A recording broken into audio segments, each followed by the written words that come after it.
President Trump moves to choke off federal funding to cities allowing cashless bail while touting his efforts in D.C. We're ending it, but we're starting by ending it in D.C., and that we have the right to do through federalization. I'm Georgia Howe with Daily Wire Executive Editor John Bickley. It's Tuesday, August 26th, and this is Morning Wire.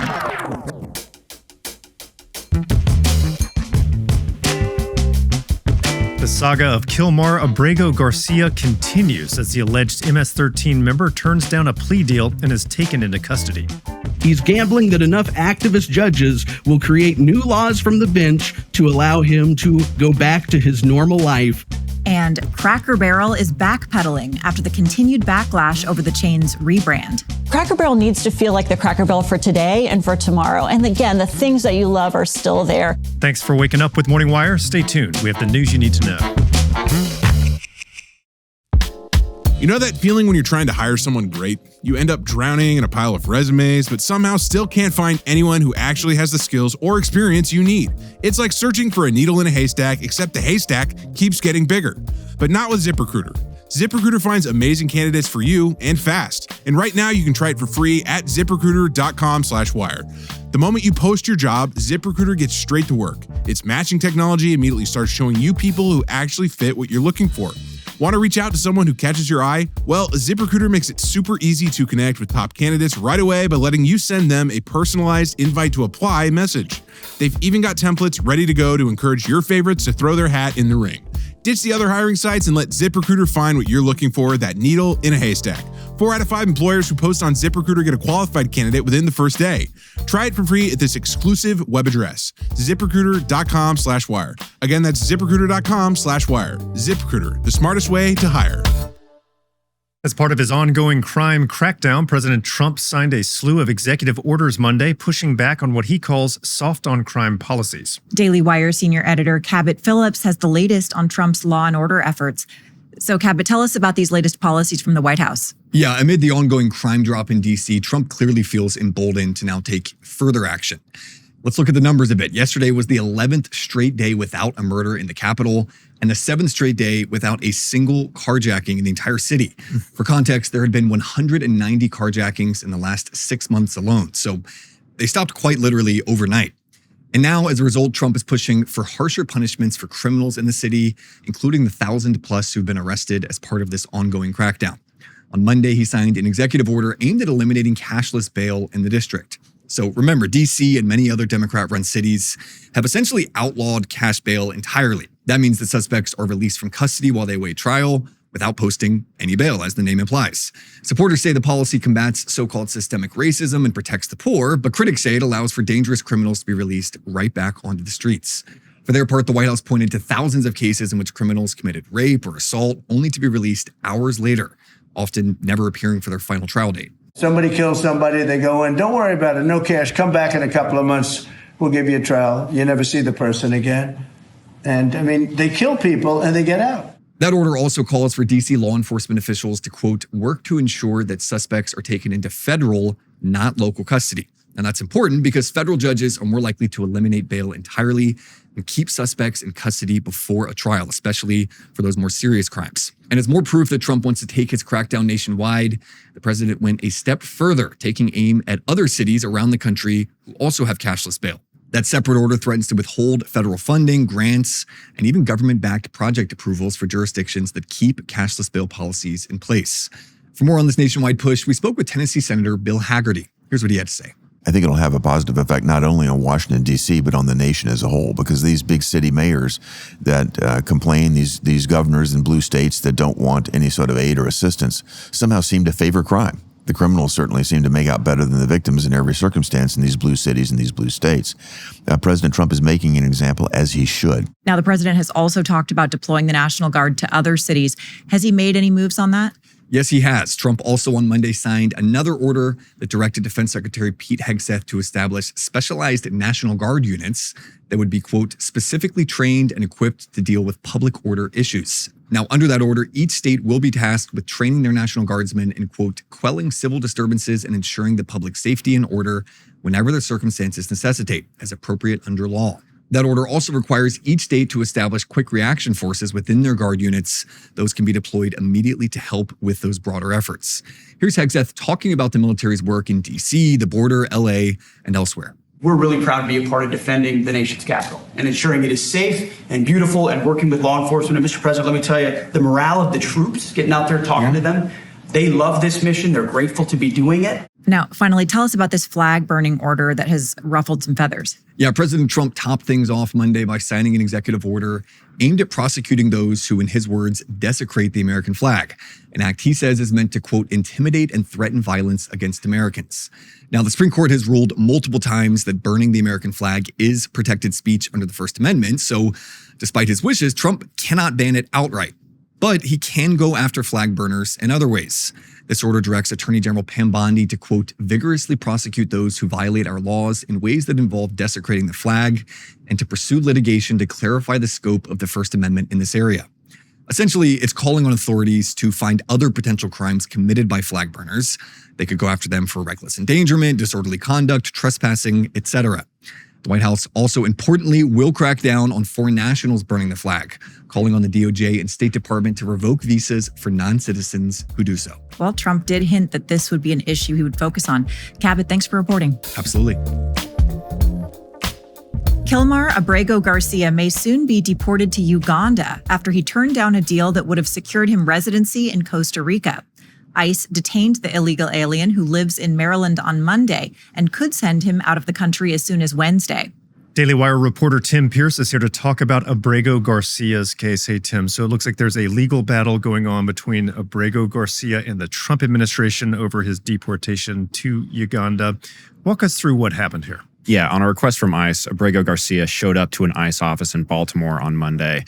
Before he was taken into custody, he spoke to a crowd of supporters. Here's some of that. He needed an interpreter to translate. Dios hace justicia a toda la injusticia que han hecho. God is with us, and God will never leave us. God will bring justice to all of the injustice that we are suffering. After the arrest, Abrego Garcia's attorney said a lawsuit had already been filed. In the last 5 minutes, Mr. Abrego Garcia has filed a new lawsuit in the Federal District Court for the District of Maryland, challenging his current confinement and challenging deportation to Uganda or to any other country unless and until he's had a fair trial.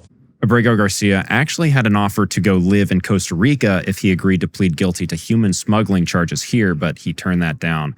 This case will be handled by Judge Paula Zinnes, an Obama appointee who has already overseen a lot of Abrego Garcia's legal matters. In July, Zinnes sided with him over the government and barred ICE from taking Abrego Garcia into custody after his release from a jail in Tennessee. Instead, Zinnes said he should be placed on essentially a monitored release. All right, so what can you tell us about the Abrego Garcia lawsuit? I spoke to Tennessee Star reporter Tom Pappert about that. His reporting actually led to Abrego Garcia being charged with human smuggling in Tennessee. Here's what he said. Kilmar Abrego Garcia filed what's known as a habeas corpus petition. This requires the federal government to produce the evidence that they are using to justify his continued incarceration. In Maryland, there is a standing order requiring 48-hour delays anytime a habeas corpus petition is filed. In addition to that, however, Judge Paula Zinnes, the Maryland District Court judge overseeing Abrego Garcia's immigration lawsuit, previously filed an order requiring ICE to give Abrego Garcia's attorneys a 72-hour notice if it intends to deport him. Interestingly, the new lawsuit was just assigned to Judge Paula Zinnes. That's right, the very same judge. So while Judge Zinnes may hold off Abrego Garcia's deportation temporarily, it looks like he's going to be headed to Uganda, or at least somewhere else outside the United States. Now, yesterday, there was also a major case won by the DOJ against a prominent drug lord. What exactly happened in that situation? Yeah, the Mexican cartel kingpin Ismael Zambada, known as El Mayo, pleaded guilty yesterday to drug trafficking. Zambada was a top official in the Sinaloa cartel. He's expected to be sentenced to life in prison in January. Here's Attorney General Pam Bondi on that. El Mayo will spend the rest of his life behind bars. He will die in a U.S. federal prison where he belongs. El Mayo was one of the most prolific and powerful drug traffickers in this world. His partner was El Chapo. They were co-founders of the Sinaloa cartel. They brutally murdered multiple people and flooded our country with drugs. Their reign of terror is over. This, of course, comes as President Trump has made targeting these cartels and those top officials a top priority of the administration.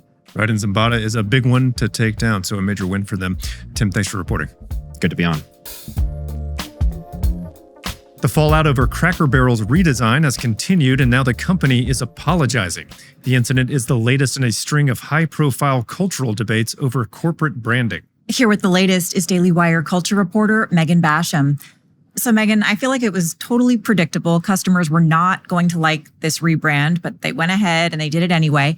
And now it seems like, just like everything else, it's become a flashpoint in the culture war. So can you just refresh us on what happened with Cracker Barrel? And then I'm going to ask you about how it became political. Yeah. So what happened was they rolled out this rebrand that did away with the barrel in Cracker Barrel, and they got rid of the old-timey character, Uncle Herschel, who's been a part of the company's branding for 45 years.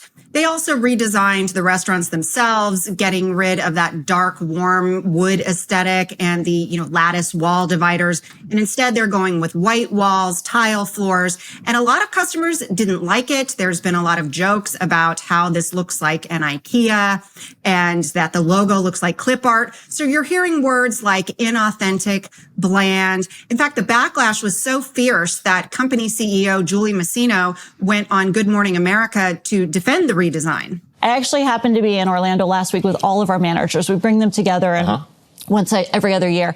And the number one question that I got asked, Michael, was, how can I get a remodel? When can I get a remodel? How do I get on the list? Oh, really? So because the feedback and the buzz is so good, not only from our customers, but from our team members. So the upshot of all this, after rolling out the rebrand, Cracker Barrel lost nearly $100 million in corporate market share. And on Monday, not surprising, they released a statement basically apologizing, saying that they could have done a better job letting customers know what they were doing with the redesign. So clearly people didn't like the rebrand, but how did it become a political debate? Well, I think largely because people see this as an effort of the company to try to distance itself from its traditional Southern roots, from its association with family values. Back in the 90s, the company famously required restaurant staff to display normal heterosexual values. Well, in recent years, Cracker Barrel has taken a very hard turn from that. In 2023, its social media accounts sparked controversy when they posted images of those iconic white rocking chairs decked out in rainbow colors to celebrate Pride Month. The chain also took Duck Dynasty merchandise out of its stores when star Phil Robertson, who was an outspoken Christian, described homosexuality as a sin. And then a few days ago, it was revealed that Cracker Barrel's former management training leader was heading that division at the same time that he was serving on an advisory council for the LGBTQ activist group, the Human Rights Campaign. So I think what we've seen recently with Target and Bud Light is that a lot of social conservative consumers are fed up with what they see as kowtowing to these left-wing activist groups. Andrew Beck, the founding partner of brand consultancy Beck & Stone, told me that the problem with Cracker Barrel is that it's being led by business leaders who don't really understand their customer base. It isn't just a redesign of a logo. It was never just the redesign of a logo. It was the redoing of their stores. It was the beginning of new tactics on social media. The entire communication strategy is attempting to reach a customer that looks more like the people, i.e., the agencies, the advisors, and the consultants that were recruited to do this change, than it does the actual customers of Cracker Barrel. That's, to me, the most glaring error. There's no shared cultural context between the work and between the customer's experience at the store. So clearly, conservative consumers are feeling empowered to flex their muscle these days in the marketplace. Well, just from a business standpoint, just such a foolish move. Megan, thanks for reporting. My pleasure. Thanks for waking up with us. And if you're watching on YouTube, don't forget to like and subscribe. We'll be back this evening with more news you need to know.